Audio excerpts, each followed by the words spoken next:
μας. Να καλησπερίσω την κυρία Ελένη Αγαπητού, ως αντιπρόεδρο, εδώ ως αντιπρόσωπο της ΟΣΕ, της Ομοσπονδίας Σοφρονιστικών Υπαλλήλων Ελλάδος. Καλησπέρα κύριε Αγαπητού, ευχαριστώ που είστε εδώ. Ασφαλώς και διευθύντρια του σοφρονιστικού καταστήματος των Ιωαννίνων. Βρίσκεστε σε κινητοποίηση ως εργαζόμενοι σε αυτή τη φάση. Μέσα σε όλα τα αιτήματα είναι πολύ ψηλά στην ατζέντα του διεκδικητικού σας πλαισίου το θέμα που αφορά τρεις νομίζω συναδέλφους σας συνολικά, Κορυδαλού και Τρικάλων, της φυλακής Τρικάλων.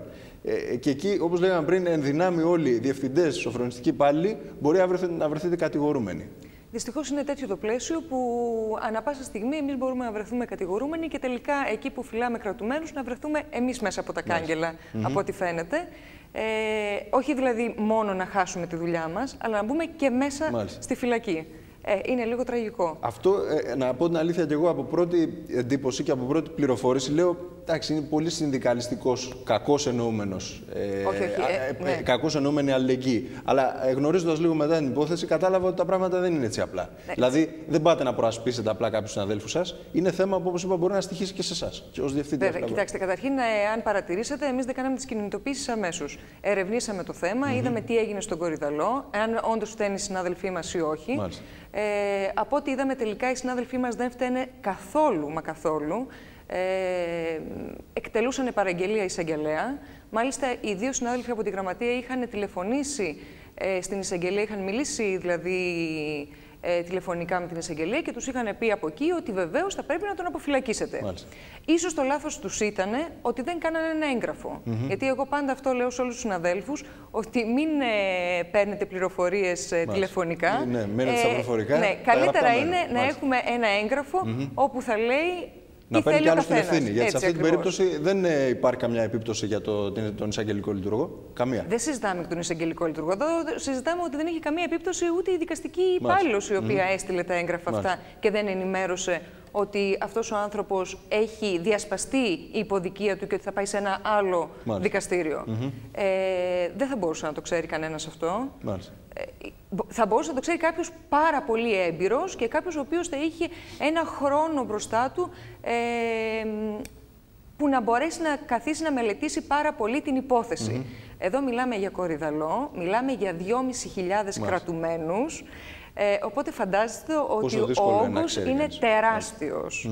Τα προβλήματα είναι πάρα πολύ μεγάλα στη φυλακή του Κορυδαλού. Εδώ είναι πολύ μεγάλα στη φυλακή των Ιωαννίνων με 240 κρατουμένους, πόσο σε ένα κατάστημα με 2.500. Άρα, εφαρμόζοντας τον νόμο, όπως είπαμε, μπορεί να βρεθείτε κατηγορούμενοι, γιατί δεν σας καλύπτει, όχι ο νόμος, δεν καλύπτει το Υπουργείο τους εσάς. Και ως διευθύνης και ως σοφρονιστικός. Αυτό φάνηκε ότι από τη μεγάλη ευαισθησία, φαντάζομαι, τόσο του Υπουργού όσο και του Υφυπουργού, να δώσουν ένα τέλος σε αυτό το θόρυβο που έγινε, είπαν θα βγάλουμε σε διαθεσιμότητα τους υπαλλήλους και εντάξει, τέλος. Δεν είναι έτσι ακριβώς, γιατί σήμερα με το νέο νόμο περί διαθεσιμότητας, αν κάποιος βγει σε διαθεσιμότητα, όταν επιστρέψει στη θέση του, επιστρέφει με σύμβαση αορίστου χρόνου πλέον. Οπότε υπάρχουν εδώ πάρα πολλά προβλήματα, όπως καταλαβαίνετε. Βέβαια, το γενικότερο τώρα πρόβλημα που απασχολεί εσάς είναι η υπερπληθώρα κρατουμένων. Και στο κατάστημα των Ιωαννίνων υφίσταται το συγκεκριμένο πρόβλημα. Προσφάτως ήρθε ο Υφυπουργός, είδε και απήλθε, χωρίς κάποια δέσμευση. Δυστυχώς, το πρόβλημα των Ιωαννίνων, του καταστήματος κράτησης Ιωαννίνων, κρατάει εδώ και 10 χρόνια. Ήμασταν το μοναδικό κατάστημα που είχε υπερπληθυσμό εδώ και 10 χρόνια, όταν όλοι οι άλλοι ήταν πάρα πολύ χαλαροί. Φωνάζαμε από τότε, δεν μας άκουγε κανένας. Σήμερα όλα τα καταστήματα της επικράτειας έχουν τεράστιο πληθυσμό. Εμείς εξακολουθούμε να έχουμε την πρωτιά, δυστυχώς, με 100% παραπάνω κρατουμένους από ό,τι χωράμε. Σήμερα έχουμε φτάσει στους 240. Φαντάζομαι ότι μέχρι τέλος του έτους μπορεί να έχουμε αγγίξει και τους 280-290. Η κατάσταση είναι όντως τραγική. Άνθρωποι κοιμούνται στο πάτωμα πλέον. Έχουν στρώματα και κοιμούνται στο πάτωμα. Ο ένας πάνω στον άλλον. Δεν ξέρω τι θα γίνει, πραγματικά δεν ξέρω τι θα γίνει. Καινούργια καταστήματα φτιάχνονται και παραδίδονται. Υποτίθεται ότι μπορεί να λύσουν το πρόβλημα ως έναν βαθμό. Είναι 3 νομίζω. Είναι 3 τα καταστήματα. Είναι το Χανίων, της Δράμας και της Νιγρίτας. Όπου βέβαια στην Νιγρίτα υπολειτουργεί γιατί δεν έχουμε προσωπικό. Έχουμε μια θετική, πρέπει να πούμε, εξέλιξη ότι πέρασαν οι 500 θέσεις σοφρονιστικών υπαλλήλων από το Υπουργείο Οικονομικών και θα προκηρυχθούν σε λίγες μέρες από ό,τι μας είπανε. Δεν θα λύσει δυστυχώς το πρόβλημα. Οι κρατούμενοι είναι πάρα πολλοί και δυστυχώς από ό,τι είδα τώρα αρχίζουν να έχουμε και μεγάλα προβλήματα με τα κέντρα κράτησης κρατουμένων. Όπως είδατε πάνω στην Κομοτηνή γίνανε πάρα πολλά επεισόδια. Εχθές μάλιστα το κατάστημα... Κέντρα κράτησης μεταναστών. Ναι. Εκεί λοιπόν αρχίζουμε να έχουμε πάλι ένα τεράστιο πρόβλημα, γιατί αυτοί οι άνθρωποι εξεσηκώνονται, γίνονται φασαρίες και οδηγούνται πλέον στη φυλακή. Εχθές παραλάβαμε 2 ανθρώπους από την εισαγγελία Κορίνθου. Πλέον οι φυλακές Ιωαννίνων κρατάνε και ανθρώπους από την Κόρινθο, από την Πελοπόννησο, που έχει φυλακή στην Πάτρα, στην Κόρινθο, στην Τρίπολη, στο Ναύπλιο και τελικά τα μικρά αυτά, Γιάννα, το μικρό αυτό σταυράκι που λέμε, μπορεί να εξυπηρετήσει όλη την Ελλάδα. Έτσι. Με το θέμα γενικώς των κρατητηρίων υπάρχει ένα τεράστιο θέμα. Έτσι. Μια ανακύκλωση και ένας κύκλος μεταφοράς κρατουμένων από τον ένα στον άλλον. Δηλαδή τον κρατάει ένα κρατήριο λίγο, το δίνει σας φυλακή για κάμποσο και αυτό είναι ένα τεράστιο θέμα. Έτσι. Έχουμε ένα τεράστιο πρόβλημα. Καταλαβαίνω τους αστυνομικούς, ζητάω συγγνώμη για το γεγονός ότι δεν μπορεί η φυλακή Ιωαννίνων να δεχτεί άλλους πλέον κρατουμένους. Και αναγκαστικά κάθε μέρα μιλάμε με τους διοικητές όλης της περιοχής. Έχω μία θέση, φέρ τον, όχι θα σου φέρω 3, όχι θα πάρω έναν. Κάθε μέρα γίνεται αυτό το πράγμα. Κάθε μέρα όμως. Πώς είναι δυνατόν τώρα να λειτουργήσει έτσι? Να λειτουργήσουν τα κρατητήρια αφενός ή να λειτουργήσει η φυλακή έτσι? Εξυπηρετώντας δηλαδή. Τι να σας πω, πάντως είμαστε σε μια κατάσταση, σε έναν αναβρασμό. Όλοι οι συνάδελφοι έχουν τώρα πλέον... δεν ξέρουν πραγματικά τι να κάνουν, δηλαδή δεν έχουμε και άλλες αντοχές. Γιατί βλέπουμε ότι δεν γίνεται κάτι. Μάλιστα. Το κατάστημα το δικό μας είναι πάρα πολύ μικρό. Να αλλάξει κάτι.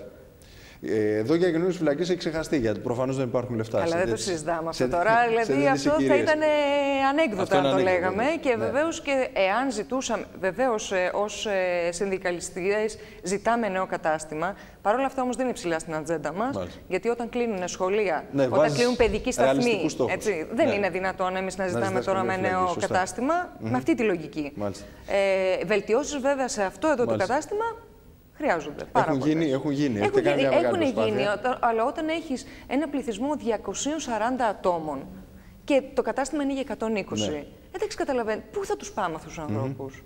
Είναι αδύνατο να τους κρατήσουμε. Μάλιστα. Σε συνθήκες φυσιολογικές. Επίσης, κανένας δεν μπορεί να καταλάβει, ούτε οι εισαγγελείς, ούτε οι δικαστικοί υπάλληλοι, ότι εμείς έχουμε να κάνουμε με ανθρώπους. Εμείς δεν έχουμε να κάνουμε με χαρτιά. Και δεν είναι άνθρωποι οι οποίοι θα έρθουν να καθίσουν μία μέρα και θα φύγουν. Υπάρχουν άνθρωποι οι οποίοι κάθονται 2, 3 και 4 χρόνια μέσα στο κατάστημα.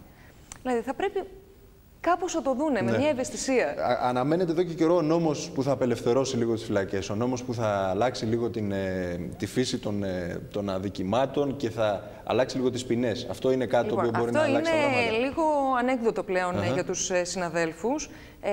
Αν παρατηρήσετε τα τελευταία 5-6 χρόνια, παραμονή Χριστουγέννων, έχουμε ένα νόμο Σκούπα όπου αποφυλακίζουμε κόσμο. Αυτοί λοιπόν μετά από ένα χρονικό διάστημα ξαναμπαίνουμε στη φυλακή. Αυτό γίνεται συνέχεια. Μάλιστα.